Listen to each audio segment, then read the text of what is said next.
otra vez aquí en estas entrevistas interesantes de la Universidad para el Estado de Durango. En esta ocasión, Juan Rubén Solís, director actual de la Facultad de Contaduría y Economía y Administración del Estado. ¿Usted es aquí de Durango?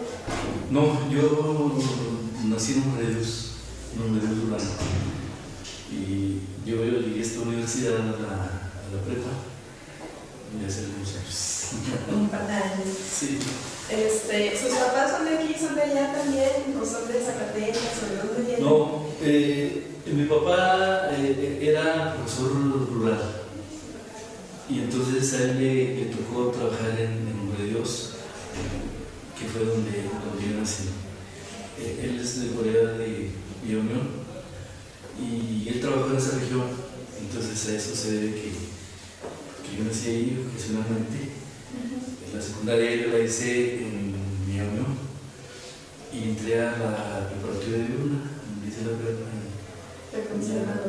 Y de ahí, sí, exactamente. Y ahí, bueno, pues ya la licenciatura y ya la vida aquí en Durango. ¿Su mamá también es allá? Mi mamá es de Morelos. Sí, o sea llegó los dos para acá. Él llegó a trabajar allá en Morelos como maestro de la escuela primaria. Entonces pues, se conocieron, se casaron y ahí nací. ¿Cuántos hermanos tiene? Tengo 8 hermanos, somos 9.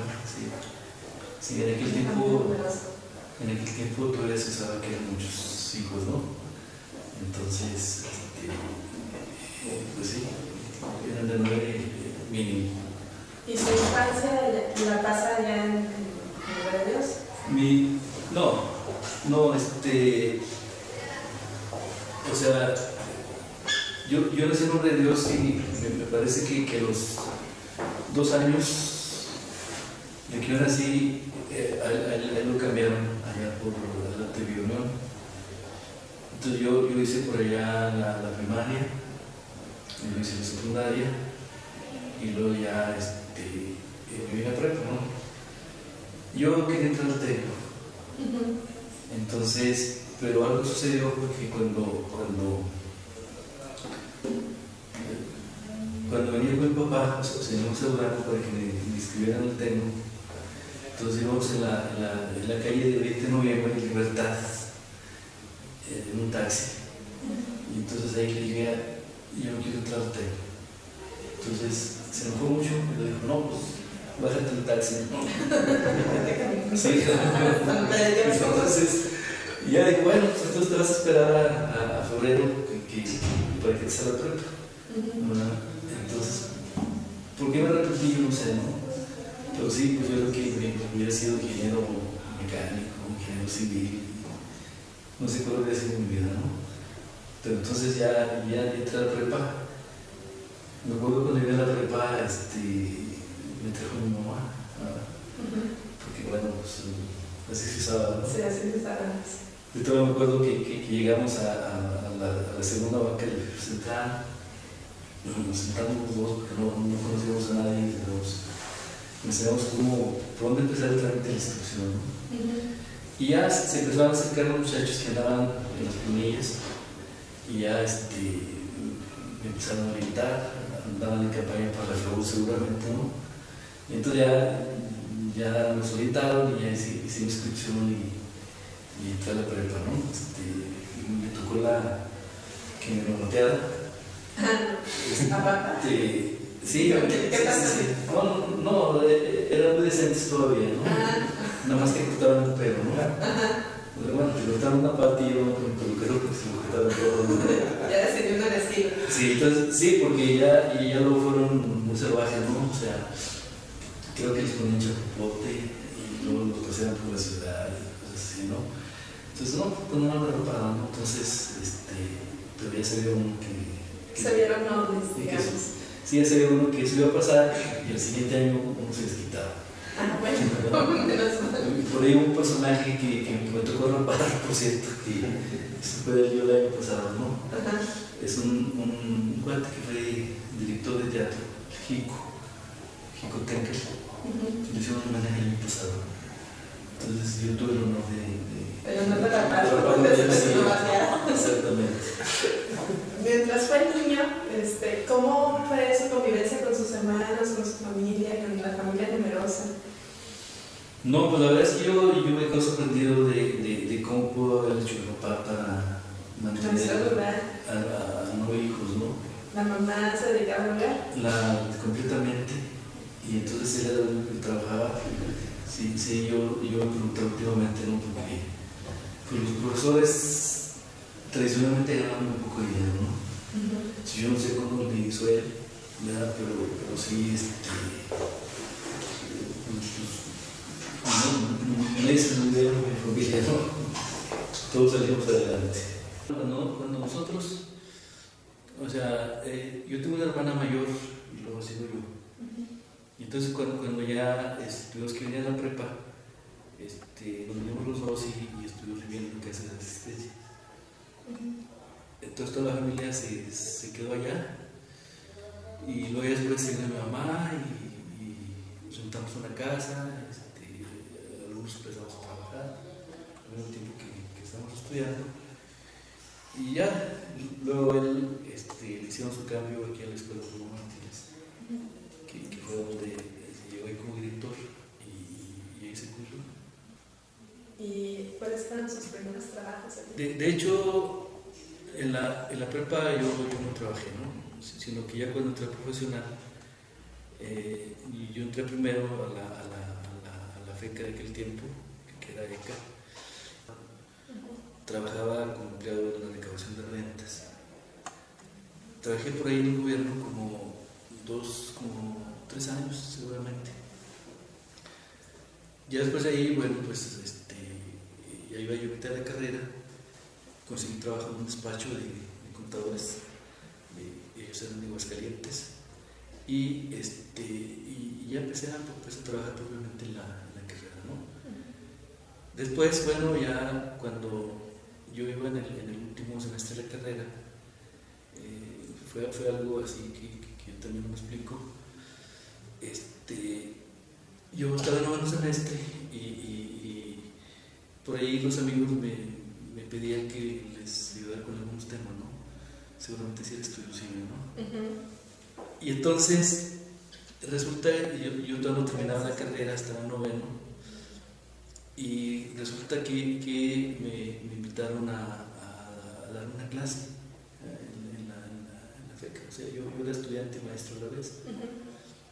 Fue un grupo de alumnos, o sea, un maestro que era muy estricto, eran 25 alumnos, me acuerdo, reprobó 23. Entonces creó un grupo especial y lo nombró el director de aquel tiempo, Ramón Vargas, que le iba a dar la clase, y yo le dije que sí, encantado, ¿no? Y entonces durante un semestre fui alumno de la licenciatura y maestro también. Al mismo tiempo. ¿Y qué pasó con ese grupo? ¿Salió adelante? Ese grupo salió adelante, sí. ¿Sin ningún reprobado? No me acuerdo, seguramente sí hubo algún reprobado, pero sí. El maestro, ese que lo reprobó, era un maestro pues, de los más antiguos, muy estricto. Algo le hicieron y se enojó y ya como que no se llevó con un grupo y al final reprobó 23. Todos la llevaron. Todos la llevaron. Por igual. Pero sí, todavía me acuerdo de algunos que fueron mis alumnos ese semestre. Seguramente les da pena decir que yo fui su maestro, pero bueno. Como quién. Pero usted no nos va a contar quién estaba ahí en ese grupo. Estaba Donato Rincón. Él era uno de ese grupo. De él me acuerdo de quién más, pues no, casi no. Había otro muchacho, Velasco Nájar, que parece que no vive aquí en la ciudad. No me acuerdo la verdad de los demás, que fueron mis primeros alumnos aquí en la facultad, ¿no? Como todavía eran alumno y maestro. Así es. Eso fue con un semestre y ya después el director me siguió dando la oportunidad de grupos especiales, ¿no? Que eran grupos de reprobados, entonces ahí iba yo a diferentes materias. Era como un maestro que salvaba a los alumnos. Pues no que salvaba, no sé, sino que había la necesidad de abrir el grupo porque estaban reprobados y bueno, se necesitaba un maestro que les diera clases, pues a mí me invitaba. ¿Qué importancia tiene? ¿Por qué no quiso entrar al Tecno? ¿Quién quería que entrara allá? ¿Su papá? Seguramente él quería que yo entrara allá, ¿no? Y seguramente yo en algún momento lo pensé, pero yo no me acuerdo que hubo un motivo fuerte porque me repitiera. Simplemente pasó no veo por la universidad. Sí, exactamente.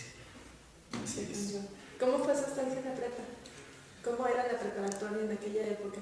La preparatoria, bueno, estamos hablando del 68 al 71, más o menos, ¿no? Sí. Entonces, bueno, pues Durango era una ciudad, efectivamente, como se corrió, demasiado tranquila, Tranquila. ¿no? Demasiado tranquila, obviamente, pues no había internet, ni había celular, ni había... Todo lo que tenemos ahora. Yo me acuerdo que se estaba estrenando aquí en Durango la televisión. Me acuerdo que de los programas que a mí me impactaron fue cuando el hombre pisó por primera vez la luna, ¿no? Entonces, eso veía yo en la televisión en aquel tiempo, ¿no? Cuando vivíamos en los pueblos, pues había mucho la cultura de escuchar radio. Y entonces yo me acuerdo que escuchábamos programas, pero sobre todo escuchábamos novelas. Así como que a las 8 de la noche había una novela. Se juntaban en familia. Y nos juntábamos en familia, ¿verdad? En unos pueblos donde vivíamos no había luz eléctrica, ¿no? Entonces era un radio de pilas, unas pilas grandes, ¿no? Y entonces poníamos el radio y luego nos juntábamos todos y luego ya escuchábamos una novela, ¿no? Entonces yo creo que eso pues, estaba muy bien. ¿Qué hacían mientras escuchaban la novela? ¿Se sentaban en silencio? Escuchábamos simplemente, ¿no? Y entonces, bueno, pues no faltaban ahí los expresivos, ¿no? Que ya mataron ¿cómo se llama? Al héroe, o que ya se casó, que ya se robó a la muchacha y las expresiones, ¿no? Ajá. Pero sí, pues así como que eso lo hacíamos con mucha atención, ¿no? Entonces, cuando yo llego aquí a Durango, ya estaba lo de la tele, pero además me hago amigo de un locutor de la XCE de aquel tiempo, que era uno de los López Atienzo, José Luis López Atienzo. Sí. Y entonces ya, pues, como era amigo, yo iba a visitarlo a la XCE, ¿no? Pero más que nada yo para ver el mundo de la radio, cómo era realmente, ¿no? Porque nosotros nomás lo escuchábamos y nos imaginábamos cosas, ¿no? ¿Y si era como se imaginaban? No, yo no me imaginaba que era una cabina toda fea, vieja, en donde él transmitía, ¿no? Ajá. Entonces... ¿Dónde quedó toda esa magia y la novela? Sí, pero bueno, todo fue importante saber lo que venía por aquello, ¿no? Entonces, pues así era más o menos Durango.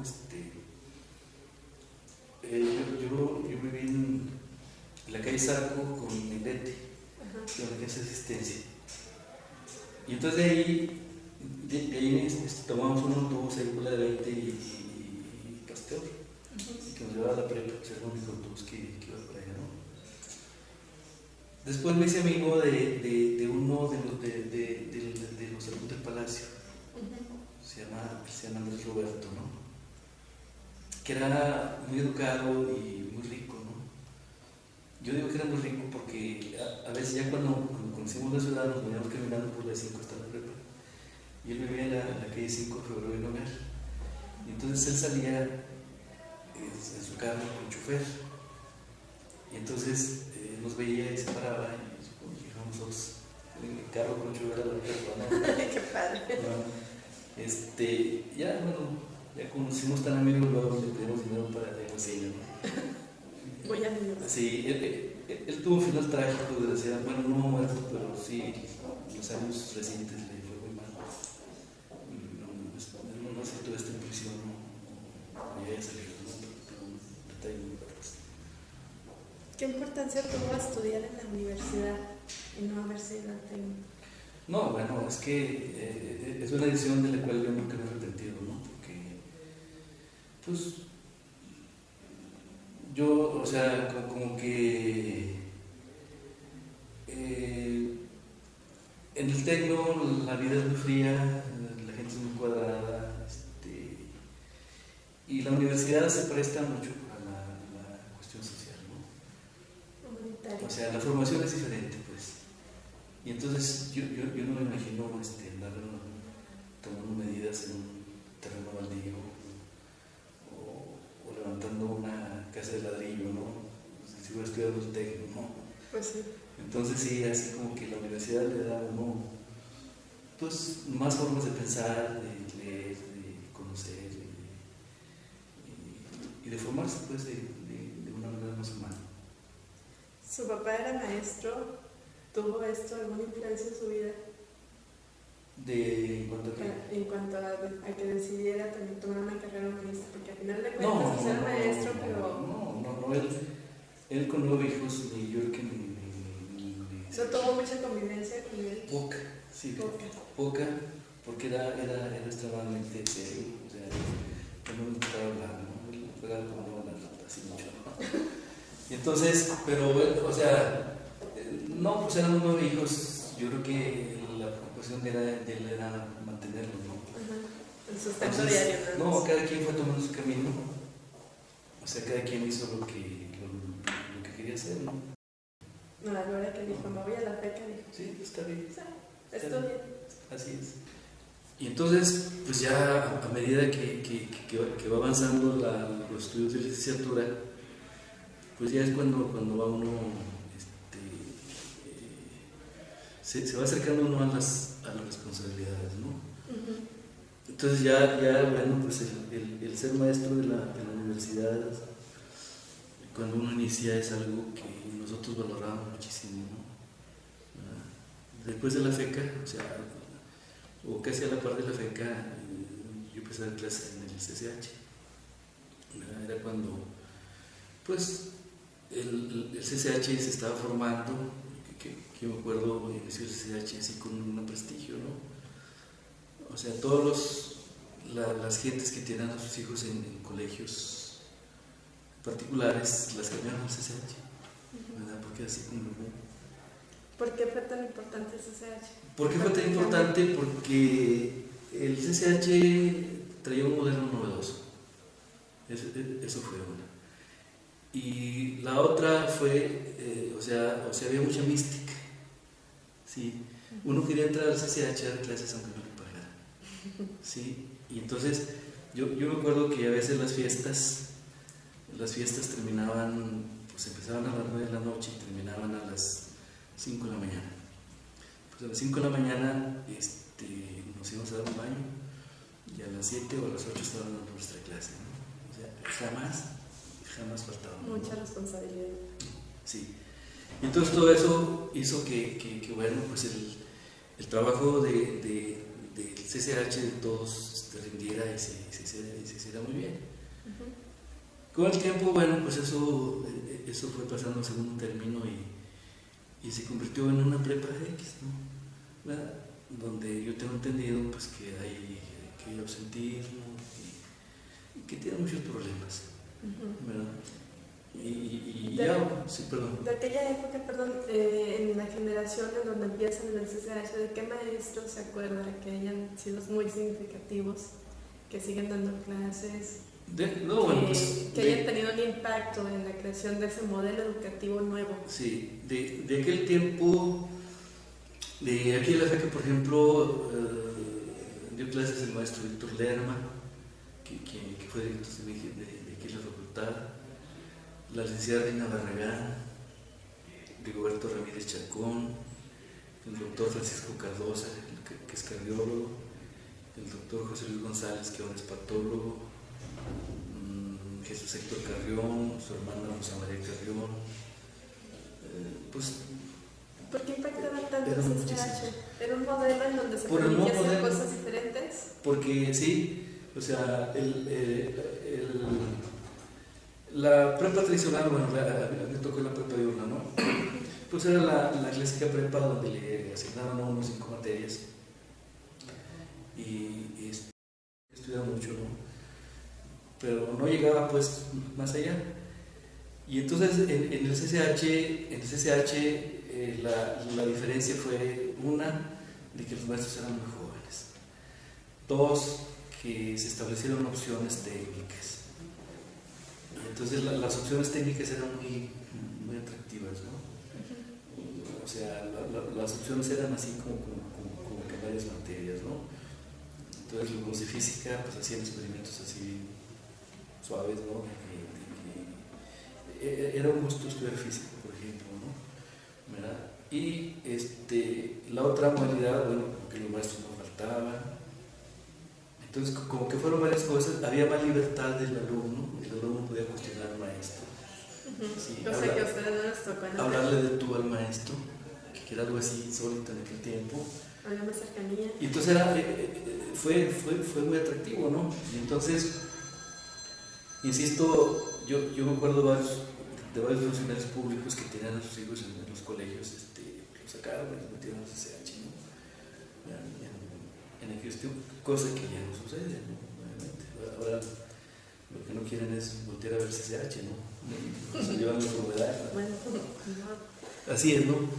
Por eso es atractivo el CCH, ¿no? Lo que sería interesante es de que alguien le pudiera dar seguimiento a esas generaciones que se formaron en el CCH, donde quedaron, ¿no? De por ahí es Armando, ¿no? Armando Ochoa, egresada de ahí. Yo me acuerdo de Claudia Olvera, que ella falleció. Hermilo Uves, pues hubo muchos, ¿no? O sea, sería interesante que fue de su vida, ¿no? Porque sí, como que el CCH fue algo que los marcó a todos ellos, ¿no? Sí. Y nosotros ahí como maestros también, con una diferencia de edades entre los alumnos pues muy corta, ¿no? O sea, más bien nos veíamos así como amigos que como maestros, ¿no? Eso es lo importante dentro de la Así universidad. es. ¿Qué significa la universidad para Rubén Solís? Uy, pues es una pregunta bien difícil, ¿no? Es una pregunta bien difícil.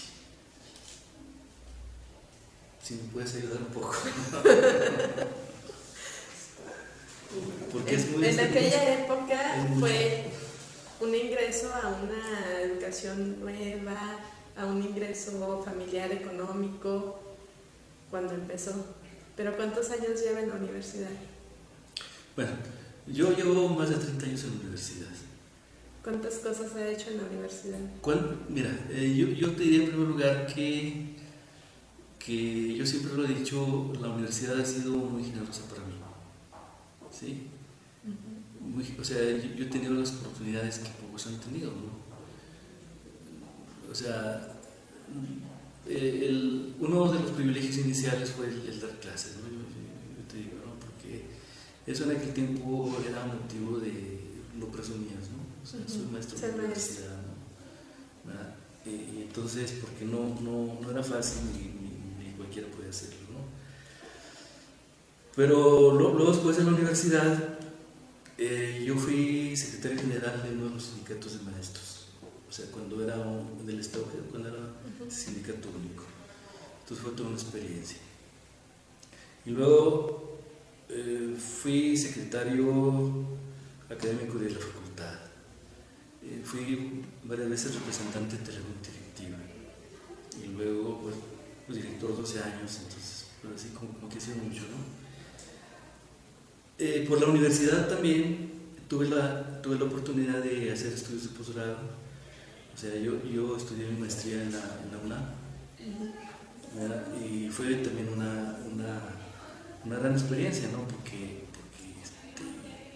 ibas tú a la UNAM y tus maestros eran los autores de los libros. Claro. ¿Y cómo se dio esa oportunidad? Porque antes no era fácil que salieran a estudiar fuera, ¿sí? No, y la gente salía afuera precisamente porque aquí no había estudios de posgrado. O sea, fue precisamente la FECA fue la que primeramente estableció estudios de posgrado en la universidad, ¿verdad?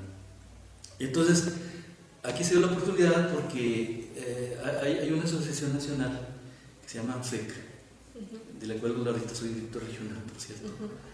Y entonces... ¿Y aquí en Durango, no? Me parece. La FECA se quedó en Torreón. La FECA tiene creada alrededor de 53 años. Sí.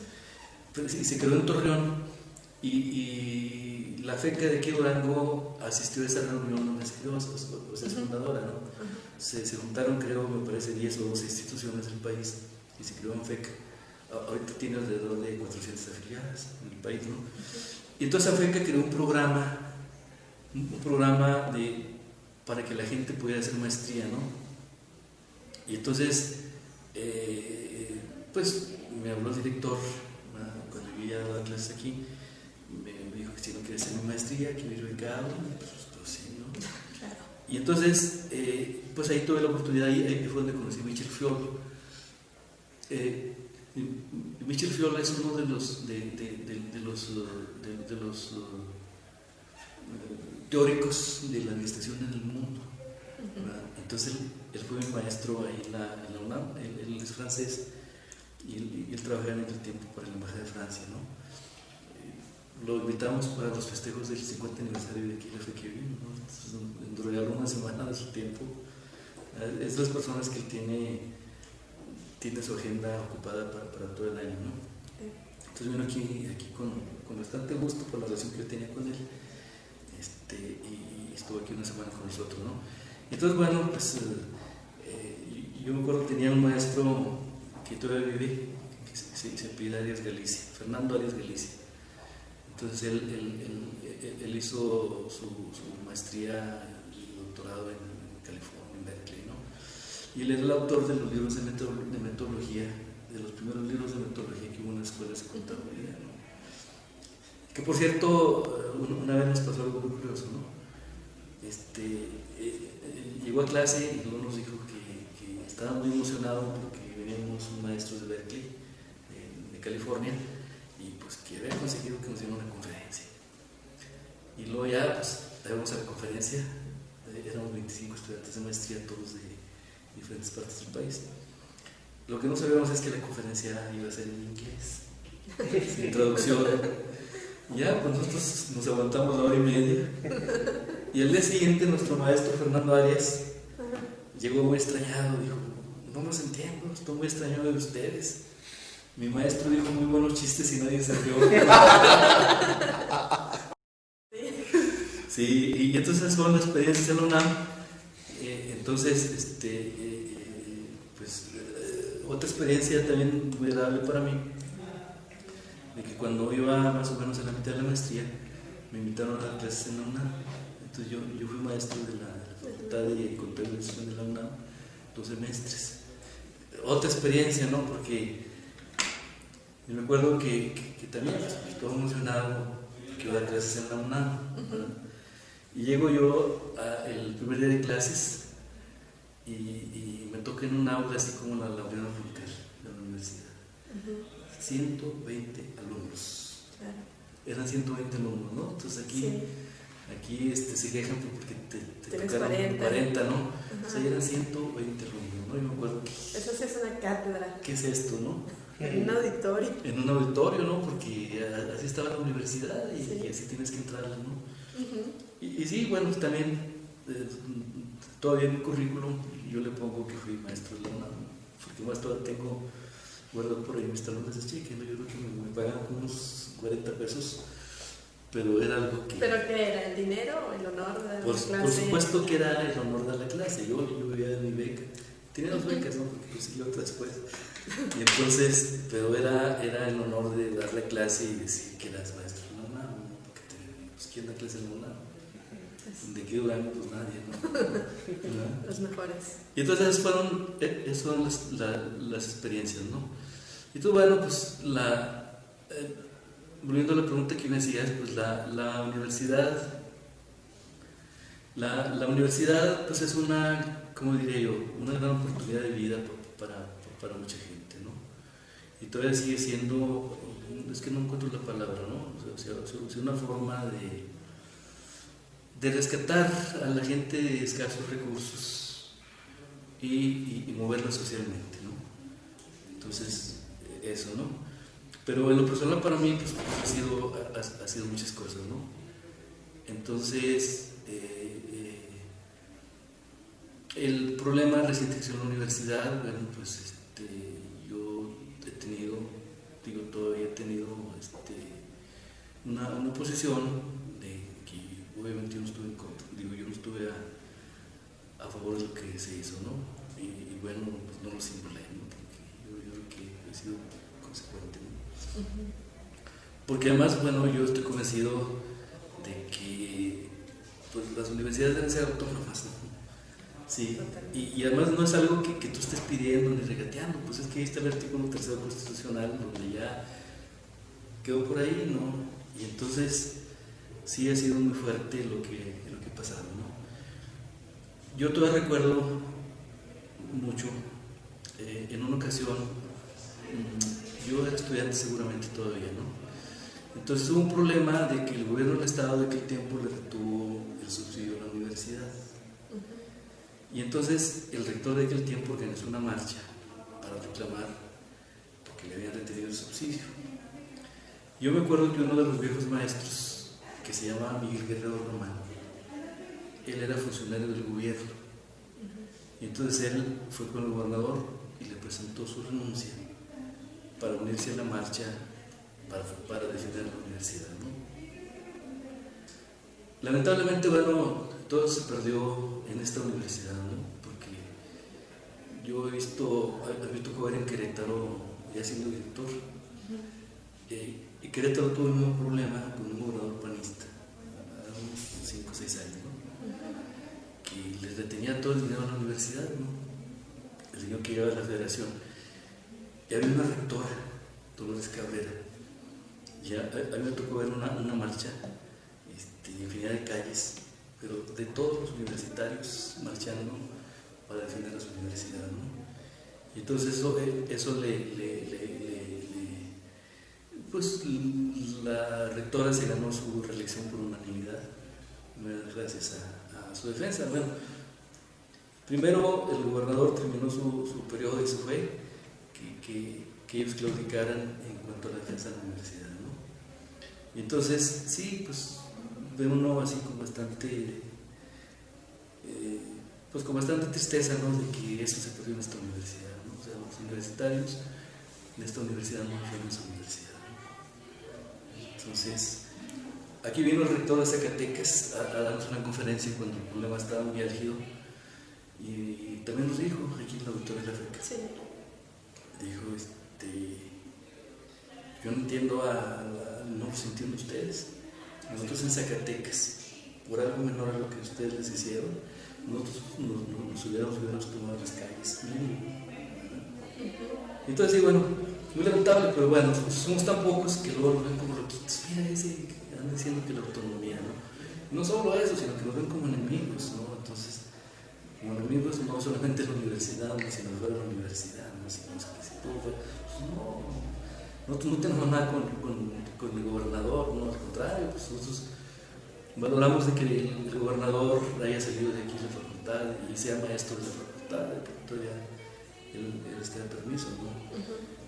Pero sí, bueno, pues fue un exceso lo que le hicieron a esta universidad y lamentable, pues que sean pocas las voces las que se usan para defender esto. Para defender la autonomía de la universidad.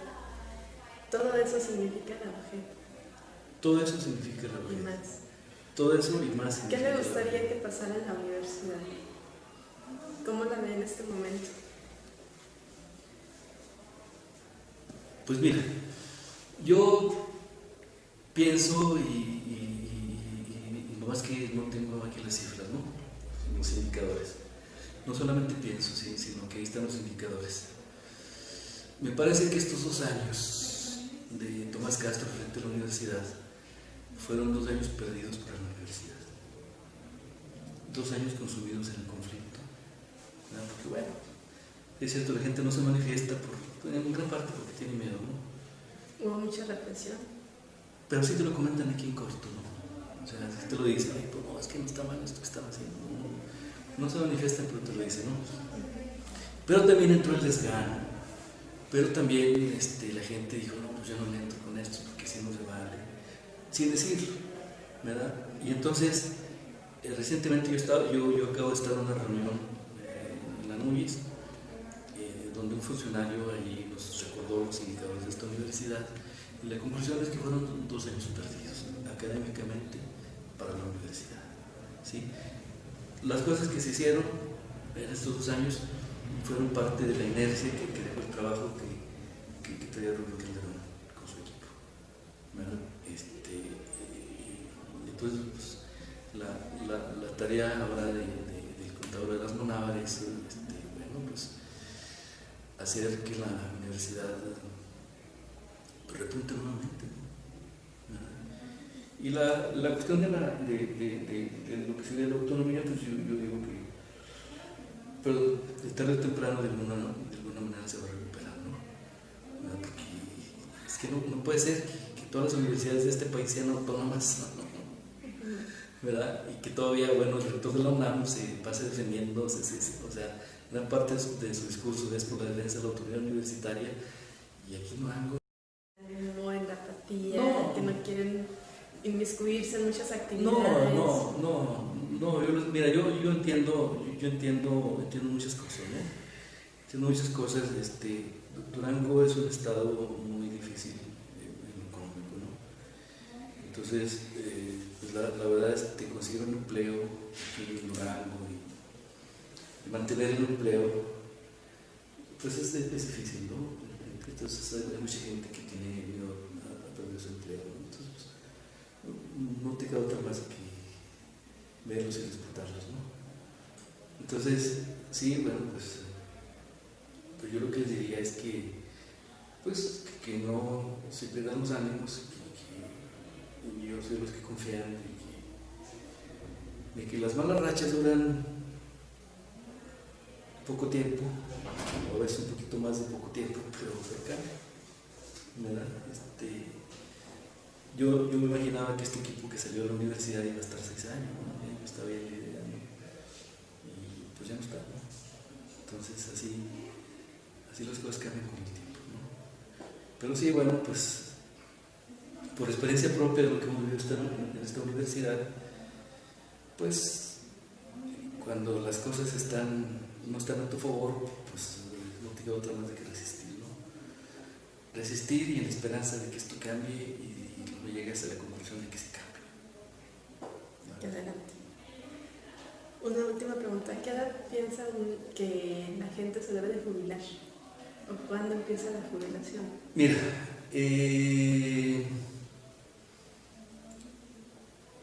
en la UNAM mucha gente no se jubila. En la UNAM los hacen maestros eméritos, ¿sí? O sea, tú ya tienes una antigüedad de 40 años y entonces pues, te dicen las autoridades para que te jubilas, mejor sigue produciendo. Y entonces un maestro emérito pues sigue escribiendo libros, sigue dando alguna cátedra, muchas, sigue escribiendo en alguna revista, en algún periódico, sigue siendo científico, ¿verdad? Porque esa gran experiencia que trae, pues ¿para qué se le lleva a la casa? Y entonces la universidad dice, en lugar de jubilarte y de que yo pagara a otra persona y seguirte pagando a ti, porque esos son los sueldos, mejor te pago un poquito más a ti, ¿sí? Y bueno, yo esto lo comenté varias veces con el contador Rubén Calderón cuando era rector, y oye, pues ¿por qué no creamos los eméritos aquí en Durango? Pero no, como que no. No existe esa figura. No existe, pero también como que mi propuesta no tuvo eco. ¿Propondría Sí. ahí como maestro emérito en la universidad? Pues yo creo que varias gentes pueden ser maestros eméritos. ¿Pueden o podemos? Pues, podemos. Así es, ¿no? Y entonces, bueno, sí, porque efectivamente, bueno, pues hay gente que es muy joven aquí en la universidad, porque entró muy joven a la universidad y nada más se jubila pues porque hay jubilaciones o por el temor de que ya no va a ser como es ahora. Y la universidad le sigue pagando pues, durante muchísimos años y además le sigue pagando al otro y pues es un problema que se le está acumulando a la universidad que le puede hacer crisis, ¿no? Sí. No, pues pues te agradecemos el tiempo. Muchas gracias. Justo.